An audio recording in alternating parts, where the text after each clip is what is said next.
trouve la musique partout. On est obligé de l'entendre dans tous les lieux, chez nous, chez les voisins, au travail, dans les centres commerciaux, dans les taxiphones, dans les gares, dans les marchés, dans les rues. On voit des gens dans leur voiture, ils mettent le son à fond. Dans leur maison, pareil. Parfois, dans les transports, on a des gens ivres qui rentrent avec des guitares ou des instruments de musique et se mettent à chanter. Et malheureusement, il est très difficile aujourd'hui de s'en préserver tellement elle s'est propagée. On l'achète à prix fort, on dépense de grandes sommes pour acheter les dernières chansons, assister au concert. Tu vois le jeune tout fier de sortir de la FNAC avec un nouvel album à la main, ou tout fier d'avoir téléchargé le dernier clip de tel chanteur ou chanteuse. Si tu demandes des informations sur les chanteurs, les sportifs, les acteurs, les comédiens, les jeunes peuvent t'informer sur leur vie entière. Et les compagnons du prophète sallam sont inconnus pour eux. Wallah al-Azim, nos frères et sœurs sont en perdition. Ils n'ont plus d'identité, plus rien de profitable à quoi s'accrocher. Les chanteurs et les acteurs sont devenus des modèles pour nos jeunes. Savez-vous ce qu'il y a derrière la musique? La réponse, une armée impressionnante de chanteurs, d'acteurs, de sportifs. Chaque jour, il y en a des nouveaux. Il y en a tellement qu'on ne les connaît plus. Et derrière chaque nouvelle star, des armées entières de fans. C'est les médias qui leur ont donné le surnom de star. C'est eux qui leur organisent des fêtes durant leur vie et des hommages après leur mort. Ils leur ont donné de l'importance, de l'honneur. Ils leur ont fait des films, des séries, des émissions pour que les gens les prennent comme modèles. Pour certaines stars, ils leur ont fait des statues pour se rappeler d'eux. Les médias en ont fait des héros et des martyrs après leur mort. Parmi les choses qui ont fait plonger notre communauté dans la musique, on a la mauvaise compagnie. Ils sont la cause de beaucoup de dégâts. En règle générale, ce que les jeunes donnent à leurs potes pour les soulager de leurs soucis, c'est des choses qui détruisent la foi.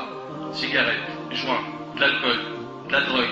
Ou bien, il va lui dire, viens, on va voir des filles, on décompresse. Ou écoute cet album, il déchire. Mon frère, ma soeur, ce genre d'ami va te perdre, éloigne-toi de lui. Wallah, j'ai connu des frères, c'était des frères, masha'Allah, Wallah al-Azim. Ils venaient avec nous dans la mosquée, ils faisaient la salat, et d'un seul coup, je le vois plus. Disparition. Et il avait la barbe, mashallah, il portait la sunna extérieure et tout. Il n'y a plus rien. Mais qu'est-ce qui s'est passé? Après, t'as vu, maintenant, j'ai fait des clips, et ça, et la mosquée, c'est pas compatible. La musique détourne de la religion, éloigne de la religion. Ils vont plus à la mosquée, ils ne veulent plus entendre de rappel, ni même écouter du Coran. Sachez qu'il y a deux amours qui ne se réunissent point dans un seul cœur. L'amour de la parole d'Allah et la parole du diable. Regardons ensemble ce que disent les chansons et comment elles font l'apologie du haram et dénigrent la religion. Il y en a un, je ne citerai pas de nom de chanteur, c'est pas utile. Il dit, gros numéro 10, avant qu'Iblis ne me choisisse. Prie pour que les rivières du Styx, l'enfer, se refroidissent. Quelle vérité il y a dans tout ça?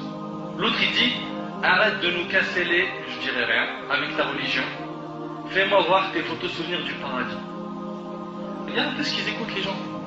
Ou l'autre il dit, le ciel ne répond pas. Shaitan a fait le premier pas. Les traîtres et ma chaîne en roro me tirent vers le bas. C'est ça la vérité? C'est un truc de ouf. L'autre il dit, mon Dieu, si tu es là, fais-nous signe. Lui carrément il vient te faire douter sur la croyance. Hein? Mon Dieu, si tu es là, fais-nous signe. C'est le diable qui l'emporte au paradis. Chez lui, c'est le diable qui l'emporte au paradis. L'avenir est incertain. Et après, regarde la surprise, c'est parce qu'on danse avec le diable. Masha'Allah. Un autre chanteur, lui je me demande s'il a un vrai cerveau ou pas, il a dit que Dieu bénisse les voyous. Franchement, je vois pas, quand un jeune il me dit le son c'est la vérité, moi pour moi ça c'est de la poubelle. C'est de la poubelle. Zéro. 0 sur 1 million, pas 0 sur 10. Un autre a chanté même, et Wallah al-Azim, ça a été le poignard dans mon cœur quand j'ai entendu ça. Il a chanté des versets du Coran. Bismillah ar-Rahman ar-Rahim. Il est parti balancer des morceaux de Coran. Dans les boîtes de nuit, on m'a dit, on danse sur les versets du Coran.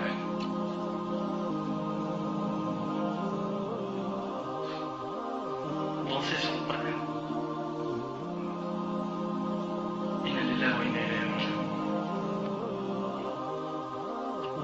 Mes frères et sœurs, entre nous, ces paroles sont des paroles de vérité.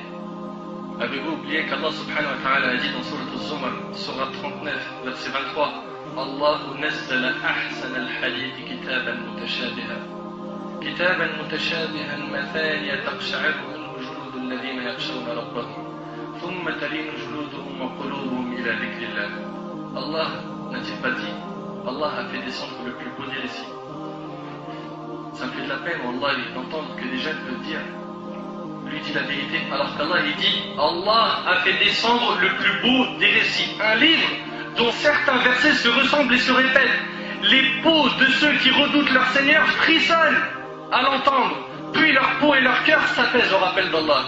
Comment tu peux apaiser ton cœur avec les paroles du diable, avec le Coran du diable, avec les instruments du diable?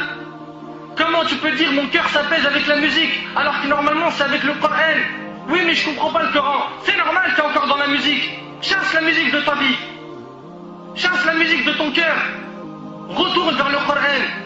Il est rapporté par Al-Bukhari, il y aura certes parmi ma communauté des gens qui rendront licite la fornication, des gens qui rendront licite parmi ma communauté. Le prophète a dit parmi ma communauté, c'est-à-dire chez nous, vous allez entendre des gens qui vont dire c'est halal.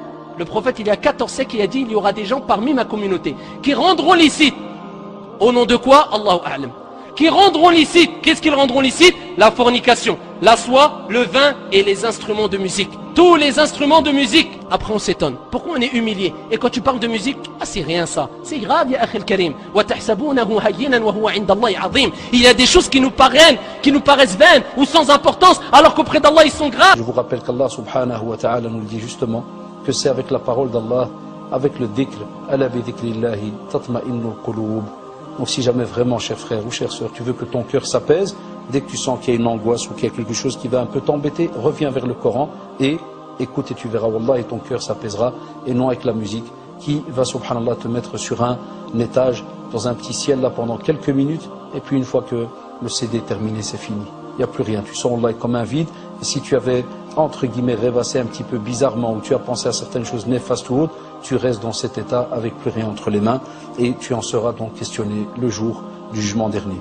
Donc il faut absolument faire attention à cela, et Allah yazkoum bikhair, on a aujourd'hui beaucoup de choses qu'on est censé étudier et qu'on a délaissées, que ce soit le Coran, la Sunna et bien d'autres sujets. Donc faites votre possible pour profiter de ces oreilles qu'Allah subhanahu wa ta'ala vous a donné, de ce cerveau qui est capable d'étudier et d'engranger un tas d'informations pour revenir vers sa parole. Et comme l'a dit Allah subhanahu wa ta'ala, وَمَنْ أَعْرَضَ عَنْ ذِكْرِي فَإِنَّ لَهُ مَعِيشَةً ضَنْكًا. C'est-à-dire celui qui subhanallah délaisse ma voix, mon rappel, mon Coran, et lui prend un autre chemin. Wallah, il vivra d'une manière, mais vraiment remplie d'épreuves. Il vivra très très mal. Donc, Allah d'alikum, revenez vers le Coran, la plus belle des paroles qui vous a été donc donnée par Allah subhanahu wa ta'ala. Les frères et sœurs, la communauté a besoin de vous. On veut que vous soyez comme les compagnons du prophète sallam, que vos cœurs soient attachés au Coran, à la prière, aux adorations. Les frères et sœurs, éloignez-vous de ces chanteurs et de ces chansons qui ne font que d'appeler à la perversité, à la vulgarité, au sexe, etc. Repentez-vous. Tous, ô vous les chanteurs, et vous qui vendez de la musique avant qu'il ne soit trop tard, car après la mort, on n'a pas de deuxième chance. Le prophète a dit que chacun mourra dans la situation, ou plutôt ressuscitera dans la situation dans laquelle il est mort. Donc maintenant, à toi de te poser la question avec toute sincérité. Est-ce que tu n'auras pas honte de ressusciter devant Allah subhanahu wa ta'ala alors qu'Allah azza wa jal t'a fait mourir et tu écoutais de la musique? Est-ce que tu n'auras pas honte de ressusciter auprès d'Allah azza wa jal en écoutant de la musique? Tu écoutes de la musique et Allah azza wa jal te voit devant lui. Est-ce que tu n'auras pas honte de te trouver dans cette situation? Si après tous ces avertissements et ces preuves, vous préférez la voix du diable, le Coran du diable qui est la musique, sachez que le jour du jugement sera pour vous un jour de tristesse, de peine, de regret, de souffrance. Le seul problème, c'est que ce jour-là, il n'y a pas de deuxième chance ni de rattrapage. أسأل الله سبحانه وتعالى أن ينفعني بما قلت وأن ينفعكم بما سمعتم. هذا ما أعلم والله عز وجل أعلى وأعلم. سبحانك اللهم وبحمدك أشهد أن لا إله إلا أنت أستغفرك وأتوب إليك. جزاكم الله خير والسلام عليكم ورحمة الله تعالى وبركاته.